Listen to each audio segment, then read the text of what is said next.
আজকে আমরা কথা বলবো প্রেগন্যান্সি এবং তৎপরবর্তী শারীরিক সক্ষমতা বা ফিটনেস নিয়ে।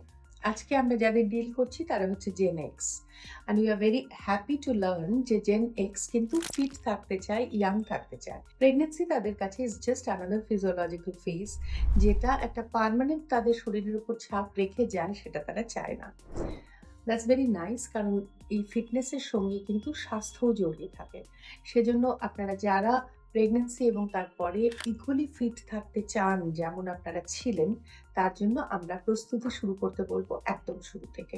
অর্থাৎ প্রেগন্যান্ট যখন হলেন তখন থেকেই কিছু, কিছু এক্সারসাইজ, কিছু, কিছু ওয়ার্কআউট এগুলো কিন্তু আপনাদের করতে হবে। যেরকম ফ্ল্যাট ওয়াকিং আপনারা সবসময়ই করতে পারেন।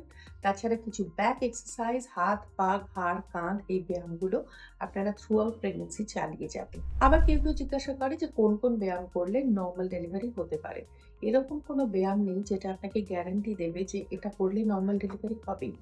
কিন্তু pelvic floor exercise, squats, half sitting যে ব্যায়ামগুলো যেগুলোতে পা এবং পেলভিক মাসলস এর ব্যায়াম হয় সেগুলো আপনারা করতেই পারেন। আজকাল অনেক ইউটিউবে বিভিন্ন, বিভিন্ন চ্যানেলস আছে যারা প্রেগন্যান্সি যোগা করায়, বা আপনারা ইন্সট্রাক্টরের আন্ডারেও এই ব্যায়ামগুলো করতে পারেন।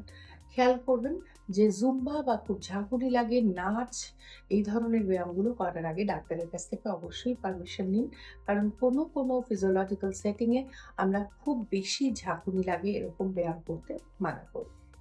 এরপর আমরা চলে যাই প্রেগন্যান্সির পরবর্তী সিচুয়েশন, যেটাকে আমরা পোস্ট ন্যাটাল পিরিয়ড বলি। পোস্ট ন্যাটাল পিরিয়ডে বডির একটা ন্যাচারাল টেন্ডেন্সি থাকে বাই 6 উইকস বডিটাকে একটা রিজনেবল ফিটনেসের জায়গায় নিয়ে যাওয়া। ইউটেরাস তার আগের সাইজে অলমোস্ট ফিরে যায়। পেলভিক মাসলসগুলো যেগুলো খুব স্ট্রেচড আউট থাকে সেগুলো আস্তে, আস্তে অনেকটা তার ইনিশিয়াল স্টেজে ফিরে যাওয়ার চেষ্টা করে বা ইলাস্টিসিটি রিগেইন করে।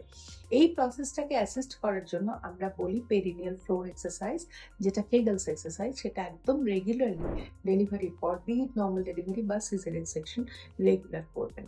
It will go a long way to prevent urinary incontinence in your future life, which is very common in women, particularly 50 বছরের আশেপাশে urinary incompetence বা ইউরিন ধরে রাখতে যে অসুবিধে সেটা খুব কমন।